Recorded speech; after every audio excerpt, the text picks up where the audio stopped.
This is the X-Zone Broadcast Network, broadcasting worldwide on broadcast affiliates and satellite program providers, including CNN Broadcast Network, Sirius Satellite Network, Star Media, Good News Radio Network, Angel Broadcast Network, Wiki Broadcast Network, and WPBN TV. For more information on the X-Zone Broadcast Network, visit us at www.xzbn.net.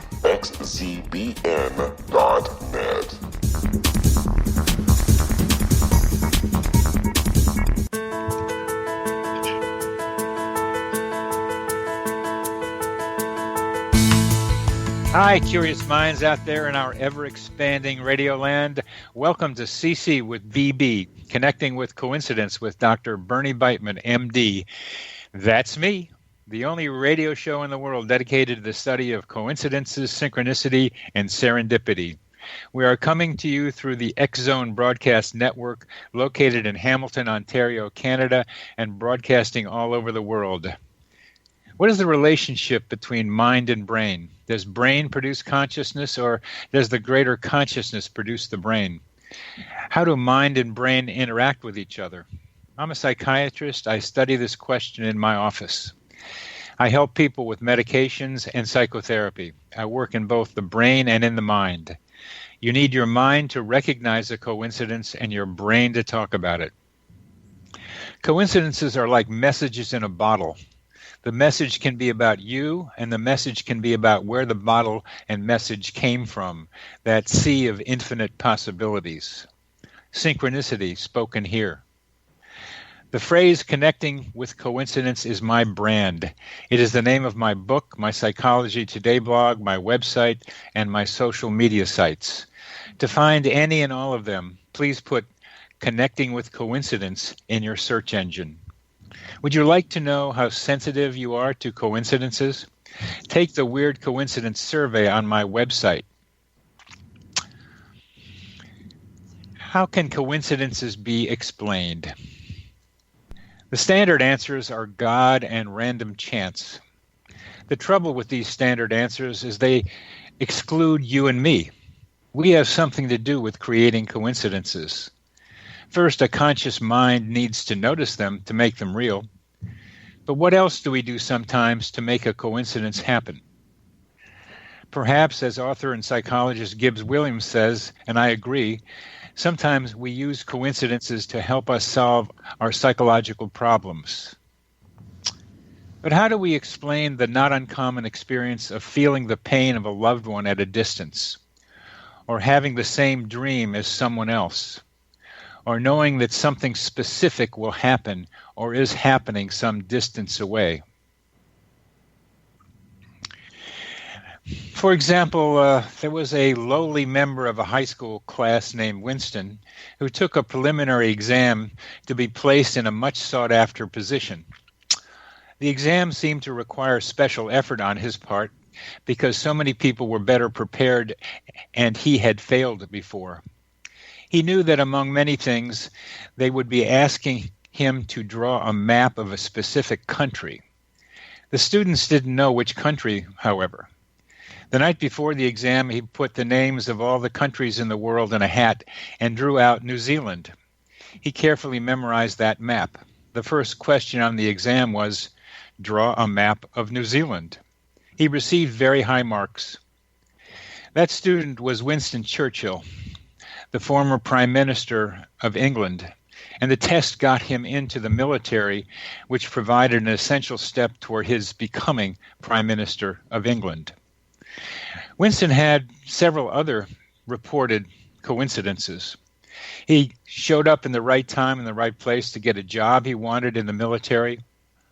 He was escaping the Boer War in South Africa, where he had been held prisoner, and just happened to knock on the right door after escaping among many enemy doors he could have selected. In World War II, he walked away and twice a shell hit where he was. And he also got in the other side of the car once when a bomb would have murdered him had he got in on the other side. Talking about these coincidences Churchill said, "I have a feeling that some guiding hand has interfered." We use words associated with these experiences like extrasensory perception or psi, but we do not have an accepted theory of psi. Jungians want to include psi under synchronicity, the supposed acausal connecting principle. So we're left with a common human experience that has no theory behind it. Our guest today will help make sense out of understanding some of these. Sally Rhine Feather is a retired clinical psychologist who traces her lifelong interest in parapsychology to growing up as the daughter of JB Rhine and Louisa E. Rhine, founders of modern parapsychology, and close correspondence with Carl Jung. She worked as a research assistant at the Duke Parapsychology Lab before and after earning a doctorate in experimental psychology. After retirement, Dr. Feather returned to work at the Rhine Research Institute and has authored the book The Gift, 2005, and received in 2010 Outstanding Career Award from the Parapsychology Association.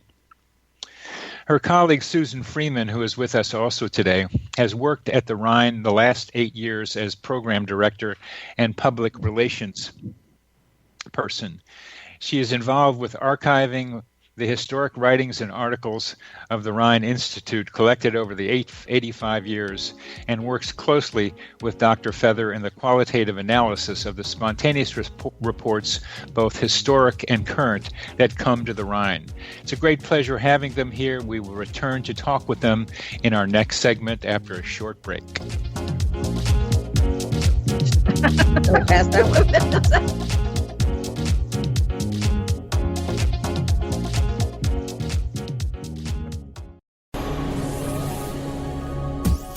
This is the X-Zone Broadcast Network, broadcasting worldwide on broadcast affiliates and satellite program providers, including CNN Broadcast Network, Sirius Satellite Network, Star Media, Good News Radio Network, Angel Broadcast Network, Wiki Broadcast Network, and WPBN TV. For more information on the X-Zone Broadcast Network, visit us at www.xzbn.net.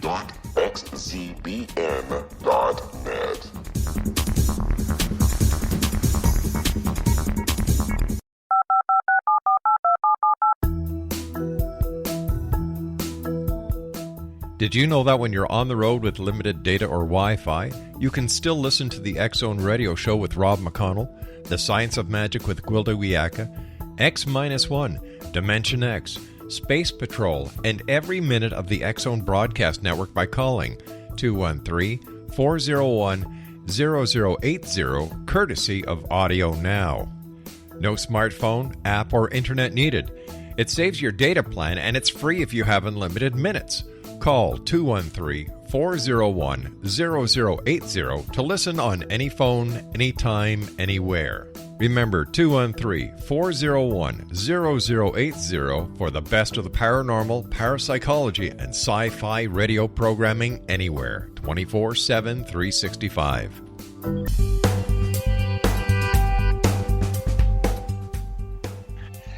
Well, welcome back to CC with BB, the only radio show in the world dedicated to the study of coincidences. And our guests today are Sally Rhine Feather and Susan Freeman from the Rhine Institute in North Carolina. What a delight to have you both with us. And Sally, the historical essence that you bring to this discussion is superb. So let's talk about you and the Rhine and your history. Tell us about your involvement with your parents growing up doing this supposedly crazy stuff and coming up with beautiful data to suggest to the world that the numbers are there. Can't you pay attention to them? And still getting people saying, no, it didn't happen, and you know it's true. And tell us about a history of you and the Rhine, please. Well, your last sentence just sort of summarized a lot of the feelings that go on, and you grow up in a strange world like mine was. It didn't seem strange. It seemed like any other kid's life until I got old enough that people began to tell me what my parents were doing was unusual. I enjoyed it very much because I got to meet interesting people. Like you'd come by, I would have seen you when, and interacted just on a normal basis with a lot of very interesting people from all over the world. And of course, got to participate in the early ESP experiments. I'm talking about the lab studies in those days. It was really all about the science. It was only in my teenage years, which would have been in the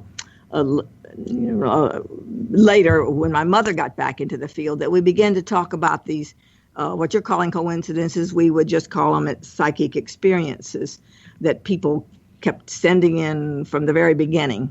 This was a place where even if they're doing experiments with cards and all that, still they're studying things like telepathy and clairvoyance, and the whole world is interested in experiences of that sort.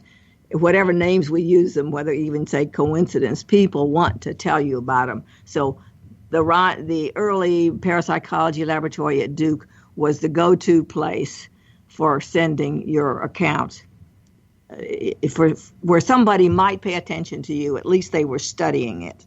Yeah, that impulse to try to communicate with someone, because it makes some people feel a little crazy to tell others about them, and they say you're wrong. Right. That's something that Susan and I still find today. It hasn't changed one bit. People Really? are calling us, as she can tell you, calling frantically or writing. We prefer when they write. But it's still the same questions. Am I normal? What does this mean? Etc. Yeah. Frank Pasciuti here Yes. He is a psychologist in Charlottesville who gets referrals about people who are having experiences like this and tries to help them normalize it.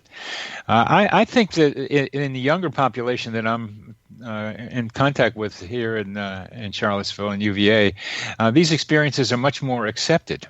Mm-hmm. Yeah.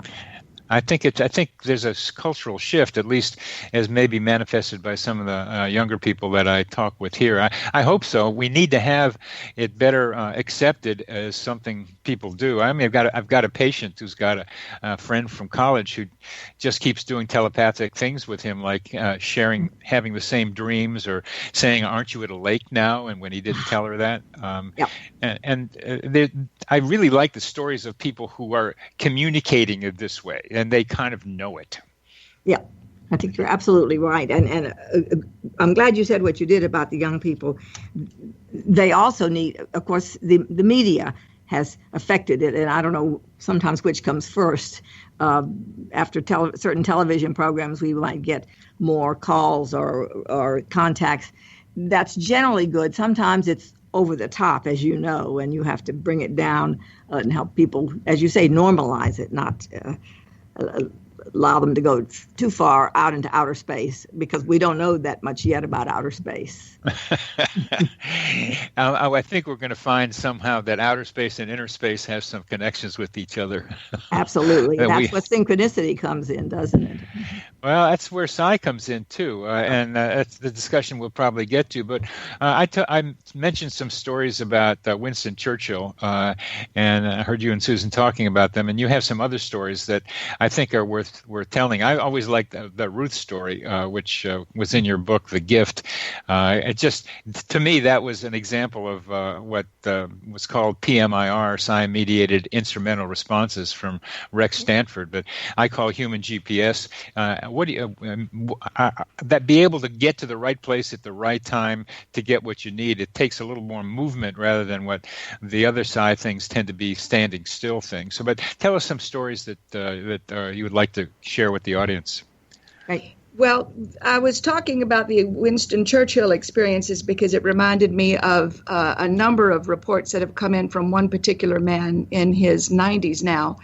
And all of his life, he was what I think you might call highly sensitive to experiences, that he decided he went through different feelings about what was causing these things, whether he was psychic, telepathic, or what it came down to was a guardian angel that saved his life on many times, whether he was drowning or got out of the way remarkably from a huge boat in the war. Numerous accounts of him saving not only his life, but the lives of others.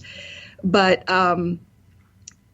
the reports that we get here are pretty phenomenal. And over the years, when they say it's not veridical evidence, but when you read thousands of them, you just got to scratch your head and say nobody could make this stuff up over the years. Here's what I'm doing, and I want to ask you about what you're doing. I am putting together my coincidence reports, many of which are psi, but some of which I would put in other categories.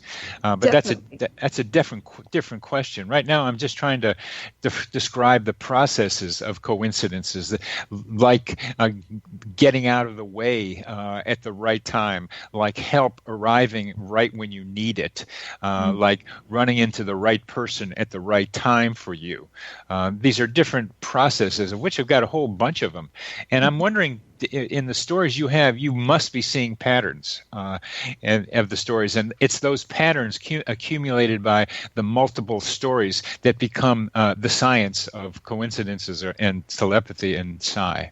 Well, thanks to Louisa Rhine's work, she diligently classified these into categories such as clairvoyance, telepathy, and precognition, which is 3 of the main subjects that we study, called general ESP. And if you follow those categories, then as we're reading specific reports, we can sort of put them into the categories that we think they're most appropriate for. So, clairvoyance or intuitive seeing, I can give you an example of that. A woman was cooking food and she took off her rings and she lost her rings and couldn't find them. Was very upset about that, but then she had a vision, so to speak. She saw in her mind's eye her rings in the bottom of an ice cube. Now, where that came from, she wasn't sure, but she looked in the freezer in the ice cube tray, and her rings were in an ice cube, in the ice cube tray. Uh-huh. So try to put that together. I mean, we would call that clairvoyance or intuitive seeing. Telepathy, as you said, is mind to mind. So one woman was in her house doing some things when she kept hearing her mother call her repeatedly by her childhood nickname. And her mother lived 15 miles away. There was no way she could be hearing her. But the most important thing was she took action, or had conviction, as Louisa would call it, got in the car and drove to her mother's house, only to find that her mother had fallen and was seriously in danger of dying, had the person not come to help her. And she said she's been calling her name for the last hour, the nickname. So that would be telepathy to us. Yeah. And of course, there's precognition, of things that people know are going to happen. Around 9/11 and the tsunami, we got calls, people saying, I've had this dream about a burning building or water rushing in, and I don't know what to do about it. And of course, we don't know what to do about it either. But in hindsight, you look back and say, geez, we got a number of those kinds of calls around these particular times of tragedy. So we have all kinds of experiences that we sort of lump into things like that. Sally, do you know? Well, I was going to say, I think my mother's work, and of course it took her decades and thousands of cases to come to these conclusions, it was a basic classification. She was basically a botanist, and so classification was the first order of things. Yeah. It's just the beginning because, of course, the telepathy cases, as you know, all of them range in different ways. You're looking at it in other ways, which I think are very important and interesting, and we'll learn more about your work too. We are hoping ourselves to, what we've been searching is to find waking intuitive cases that we could do qualitative analysis, sort of like phenomenological, look at people's words and see, can we get any clues as to what triggers things? Now, sometimes it doesn't. It's somebody just suddenly knows, like the woman who ran to save this child from falling into the water hole. Other people have a vision. They see it in their mind's eye, or they have an actual vision we might call hallucination, where there is nothing there, but they see their departed grandmother saying, get to the water hole. There are various forms of ways things can occur, but what meaning can we find of these various differences? But first we have to get them together and sort them out, and that's, again, what we're doing on top of what she already did. One thing we did find out in a preliminary study, we've mentioned it a little bit, is that generally most people are confused or frightened by the experience, even if the outcome is positive, even if someone's life was saved or something beneficial happened. It still scares them because they don't understand what happened. I think that's a subset of people that may contact you, but I have contact with people, including me, where I have experiences like that was fairly new to me at the time, that I was choking at a sink in San Francisco at around 11 p.m. one night in 1973, and I couldn't stop from choking. And I found out the next day from my brother that 3,000 miles away, my father was choking on his own blood at the same time. It was 2 a.m. in Delaware when it was happening, and I found my reaction was still as a scientist is how can that be? And I think some of these events do that to people. They become curious about it because they're somewhat open to the idea that strange things may happen. So is that possible? That I think that you get a subset of people who are scared by it, which I get some of too. Maybe at the very beginning, but some people sort of get used to it. And even though they don't understand it, but all their life they continue to, or they seem to continue to have these phenomena. And I think actually is probably the origin of how some people get into be psychic counselors or mediums, because they of the childhood experience. We do the history of people you talk to. That's the other thing I'd like to explore even further. And with your questionnaire, you may be looking at this too. What's the history of the childhood, the parents, what are their experiences of other people around them, or how were they treated, of course. As you know, as a psychiatrist, I have to think of, who Joe McMoneagle is. Sure. Right. And Joe tells the story in his own book, and he's told us that when he was a child, he and his twin sister both had this kind of ability, but they agreed not to talk about it. It wouldn't have fit in with the family's dynamics, and in fact, they got punished if they said anything. He kept quiet. She began to talk as a teenager of what she thought was going to happen. Her parents took her to a psychiatrist, and she got medicated. Now, his version is that he thinks she got walked into being mentally disturbed by the treatment. I'm sorry, we're going to have to interrupt now. I want to be able to talk about just that.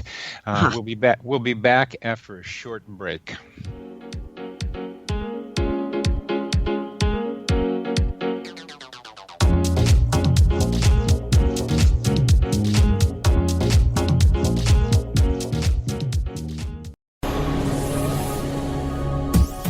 This is the X-Zone Broadcast Network, broadcasting worldwide on broadcast affiliates and satellite program providers, including CNN Broadcast Network, Sirius Satellite Network, Star Media, Good News Radio Network, Angel Broadcast Network, Wiki Broadcast Network, and WPBN TV. For more information on the X-Zone Broadcast Network, visit us at www.xzbn.net.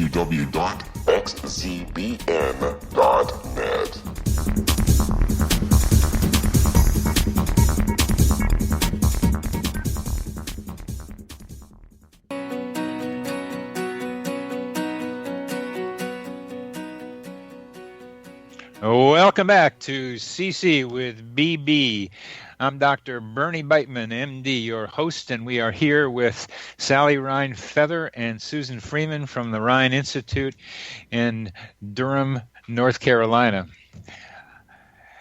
Welcome. I'm so glad to have you on the program, and the place that we are talking about is the interface between psychosis and psi experiences and how people get treated but for their psi experiences as psychotic.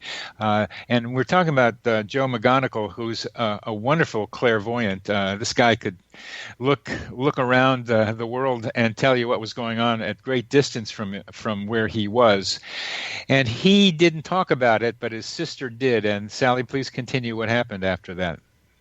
Well, things did not go well for her in her life. But he feels, in that regard, I don't know how it ended up for her, but although the day that she died of a heart attack, he knew it hundreds of miles away. and got in his car. He knew something was wrong and went to her bedside.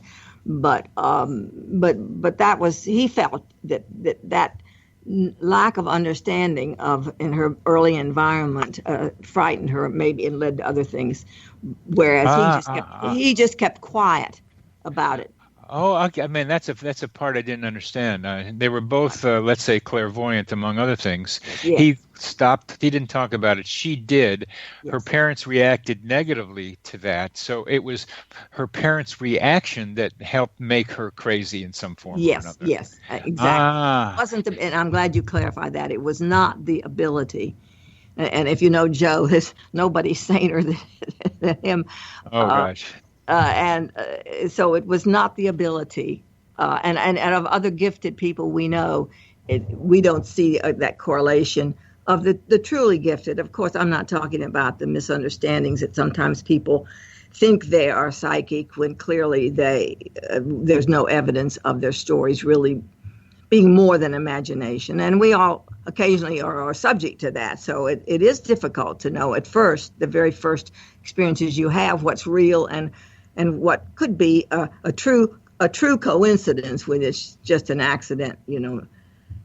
Not everything that happens is psychic, and not everything do we think. Yeah, I'd like to get examples, not now necessarily, of ones where they're coincidental in the mere coincidence thing, that they're probability or random events that come together, and when that it's probably evidence of a psychic ability. How do you make that distinction now that I think about it? Well, in a way, we don't really have to, Bernie, because or Dr. Beitman. Bernie. We don't have Bernie. If somebody my mother set the credentials. Now, this was new because in the old days, 100 years ago, in England, they were very, very careful, and they did close examinations of cases and only accepted those that had been vetted very, very carefully. She thought the wide net approach would be best. Just let's keep in our collection everything that seems to be psychic, but if it comes from apparently sane individual. Now, and the letters and the calls, well, they came by postal mail then, by emails now, and you can read a letter or two, and you can decide, this one goes in the rejects because this person doesn't sound grounded enough that we could trust their reporting. Could be just the way they're reporting it, but we do reject some and for our collection, but mostly they come from sane, normal people like you and me and our neighbors, and we accept it as a possibility if it fits the criteria for what we would call ESP, predicting something that would happen or is happening without the use of the known senses or just from inference.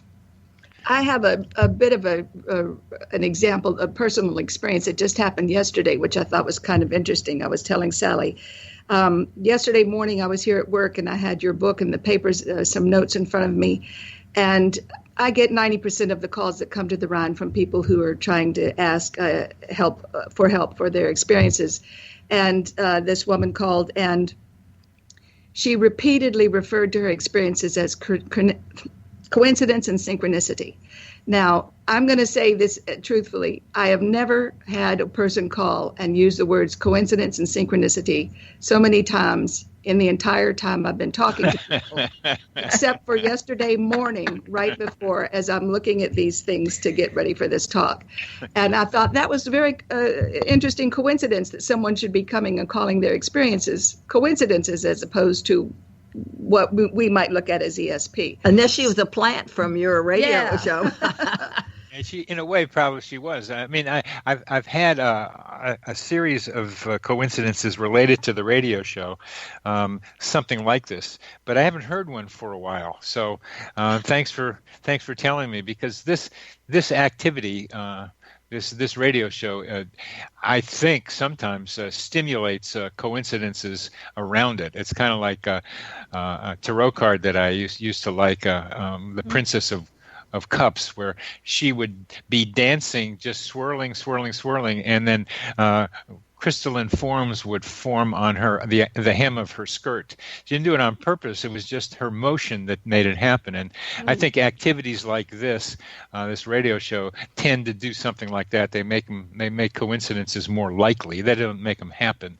So thank you for that one. I think those things are happening, and I sometimes get to hear about them. It was very interesting for me because I couldn't relate any kind of ESP to it at all. I didn't call it to me in any way, so to speak. So that's indirectly you did. Because well, yes, I mean communicating. Energy flows where attention goes. So I'm not surprised, but it was very interesting. One of the things that one of you said earlier was about the different channels through which information comes to people. And using the Ruth example, and again, the story of Ruth was the mother comes home.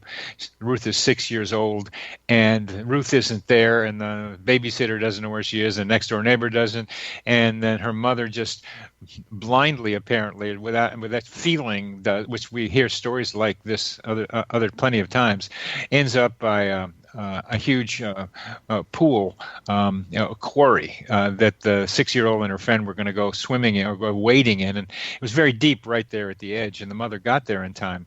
And whether the mother had been there before or not was not clear from the report, but somehow the mother got to that place. And the way you were saying that people get to places like that, sometimes it's kinesthetic, which is what it sounded like here. The body seemed to be moving there without very much conscious attention. Sometimes it's a vision that you need to go to this place, so you get that. And sometimes it's a voice telling you to go to this place. Yes. Voice. Mm-hmm. Sometimes those voices are what make a psychiatrist a little bit uncertain, of course, because hearing voices means you're psychotic. Mm. And Winston Churchill heard voices. Plenty of well-known and successful people hear voices. I hear voices occasionally in reporting some places, and I hear other people hearing voices that are guidance kind of voices for them. Where do you think these voices come from? They were the most frequently reported cases in my mother's collection of among the what she would call hallucinations. And you don't like to use that word, but there isn't a better one that includes the things, the touching, the feeling, the hearing, the seeing. The voices were the most common, but I don't think she ever was able to get much further than that, whether the voices seemed to come from someone living or dead. Some of them came from living, from Aunt Susie's calling me, and she's living, but she tells me that my grandmother's died or something like that. Yeah. So well, some of the voices seem disembodied and yes. are not identified as coming from anyone in particular. No. And the range of possibilities are fairly large, and it depends on just what your preferred mode of explanation is. What do you? Well, there are a range of them. So how do you understand voices? How do you tell people to think about them? It's sort of put into context with the story. Uh-huh. I mean, it's how they explain it and how they connect with it. I mean, sometimes you say, I heard a voice, and you have to say, did you really hear a voice, or did the words pop into your head and you associated it as must have heard a voice? I have an example around that. A man told a story. He was driving a long distance with his infant child in the back seat, and he was alone. And all of a sudden, the radio was off. All of a sudden, he heard a voice, a very strong, dominant male voice, say, pay attention to what you're doing. Well, what he was doing was falling asleep at the wheel. And the voice, so-called voice, jolted him, and he could only reason and rationalize that it had to be a state patrolman who saw him falling asleep at the wheel and talked through the radio that was off. And he had to justify it in some way because he could not wrap his head around the fact that he received this information. So he just to this day will say that he heard the voice. It was an officer through the radio that was off. But he woke up, and that was the point. Well, I don't know how far to go with this, but you get me very curious about the current status of theory about psi events. I'm going to let Sally. Sally and I are looking at each other. Yeah, you take that one. Well, I bring that. I'm not clear on your question there. It's hard to isolate current versus historic. Well, but, I mean, the cumulative to the present. I've seen many different theories presented as possible ways of explaining psi events, and none of them seem to get any traction. There's quantum physics, quantum mechanics. Dean Radin has made some use of in trying to describe them. There have been other attempts. I mean, we get the guardian angels sometimes. I have an idea that I call the psychosphere, that's our mental atmosphere, that is a medium through which we can communicate with each other and get information in ways that we don't usually understand. And I mean by that something that is local to Earth, not something that is out there in the universe, but it's something that's studyable, I think, within the context of our human minds on this planet. I like that. That's an interesting concept. How would that relate to Larry Dossey's one mind? Was that more of that's a broader, or Jung's collective unconscious? Larry's ideas are much broader. I mean, it's still universe. It's still that consciousness is everywhere. That the one that we have emerged from is the origin of this consciousness of which we are a part. And I can see that, and I can begin to think about that way. But I'd like to be able to study where we're here on Earth, communicating with each other and with plants and with animals and with Mother Earth and the winds and rain and all kinds of things that seem to be somehow consciously connected to us if we pay attention to it. So that's why I prefer stay here on Earth, and I've got some ideas about how that might be. But we'll come back to maybe this subject and other subjects as we come to the end of this segment. But it's so important for telepathy, for psi and coincidence, to have a theory that people can imagine about how it works. So we'll come back. When you come to speak to us here, as you're going to next month, I'll be there. We'll be back after a short break.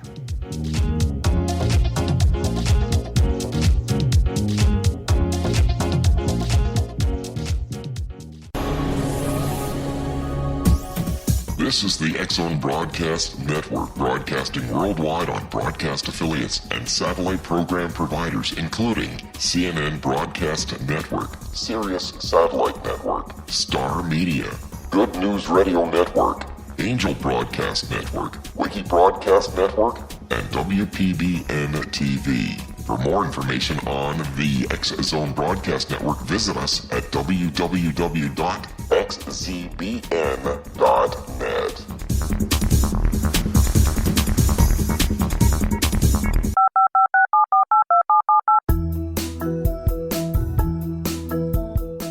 Did you know that when you're on the road with limited data or Wi-Fi, you can still listen to the X-Zone Radio Show with Rob McConnell, The Science of Magic with Gwilda Wiyaka, X-1, Dimension X, Space Patrol, and every minute of the X-Zone Broadcast Network by calling 213-401-0080, courtesy of Audio Now. No smartphone, app, or internet needed. It saves your data plan, and it's free if you have unlimited minutes. Call 213-401-0080 to listen on any phone, anytime, anywhere. Remember 213-401-0080 for the best of the paranormal, parapsychology, and sci-fi radio programming anywhere, 24/7, 365.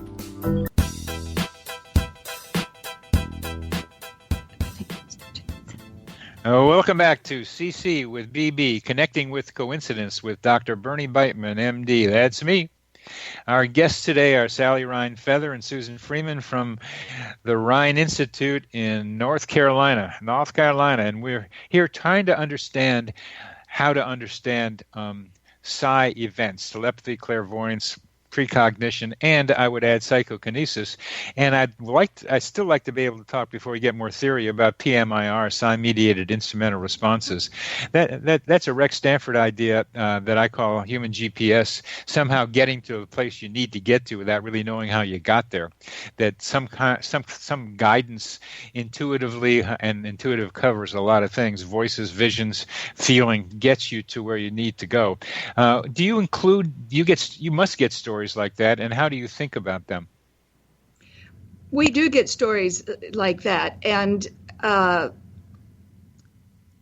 they're remarkable to read and to perceive, but really they're all a part of this whole ESP. I mean, however it's measured or however it's reported, it's that they're doing just that. They're getting somewhere or doing something that they don't understand how. And I wanted to touch base with a little bit of something that we said just before we ended. Jim Carpenter's book, First Sight. First Sight, yeah. Really sort of, it's a remarkable and very deep book, but it really says that it's our first sight, not our sixth sense. So our honing and homing skills are our first sight that we have. I think maybe everybody has them, and unfortunately we tend to lose them the older we get, and depending on our lifestyle and the culture that we live in. But really, it's a natural instinct, I think. If we were paying attention on your sensitivity scale, I would imagine a highly sensitive person would be using their innate skills. Yeah. And not freaked out about it. I think that might connect with what you were saying about this psychogenic or psychological world that we're all in. And because we do know it seems to occur among people who know or care about each other more often than strangers, except in times of crisis. Well, I wanted to get to that. Thanks. The conditions under which psi events or coincidences. Sure. When I use coincidences, it's really a cover word for a lot of other things. Okay. It's a cover word that says, hey, there might be something else going on here. There might be something going on here that we have not quite yet considered. That coincidences suggest to us explanations, that we need to look for explanations for things that are happening to all of us. And can we start accumulating enough stories to be able to find explanatory models for them? So it's a word that's out there in the general public, so that it doesn't hit with any kind of the loaded meaning sometimes that psi or ESP takes with him, or even synchronicity can do sometimes, and that word has gotten very expanded too to mean too many different things. So a friend of mine calls the circumstances of high coincidence likelihood as coincidentiality. So what are the circumstances that increase psi events? They have to do with people who are emotionally bonded to each other, you just mentioned. Also, times of crisis, there are coincidences or telepathy or psi events are more likely to happen. What other conditions seem to increase the likelihood of psi events? Well, I think in childhood, mother-child cases are just father-child too are a large number of those, and that's the most intense time of life, perhaps, in terms of connections. Well, one interesting thing,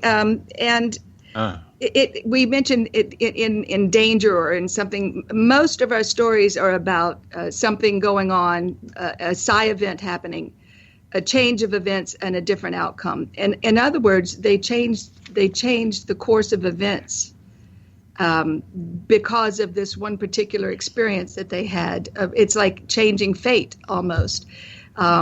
Mostly beneficial. They stopped a huge problem or death or something like that. So I don't know how you set those things up. Who knows, the car's coming through the red light, but it's the reaction that you have at the moment. And those are, I don't know that we could figure out how that happens, except for back again to someone who pays attention and has conviction when they get these hits, so to speak. Right. The people we're talking to are the people who acted in some cases, although many of them report in fact, my mother did a study, comparing when is fate inevitable. So she looked at the numbers and so forth. But in terms of the people we hear from, it's most of the people who have been saved and affected at times of crisis. And the modern day case that's the most common is avoiding a car crash. Oh. So we had to count them up, and we haven't done it, but just intuitively I know that, knowing what the car's coming down, you're avoiding a huge crash. But when you look at the people who didn't go to work at 9/11, who didn't get on an airplane, who don't get on trains, on train wrecks, how did that happen on that day that all those same people had the same idea about being late at that moment to avoid that situation? Yes. You're implying also stories that you've heard many more than I, of a person who got a message about someone being in danger and didn't follow it, like a person down the street who hadn't seen for quite a while, but had the feeling of wanting to go visit right now, but then stopped herself from doing the visit and then found out the next day that person had committed suicide. Yeah, that's a huge turn of events in what we call a psi experience, is whether you have the conviction to act on your perception or not. It's a turning point. It's like, okay, here's a very clear-cut case, and conviction is a major component of that. You get people calling you up who maybe have the drive, as this person did in this story, but had too much rationality to not respond to it. Yes. So the conviction might have been said strong, but not strong enough to overcome the rationality. And then you must hear people feeling guilty about not having acted.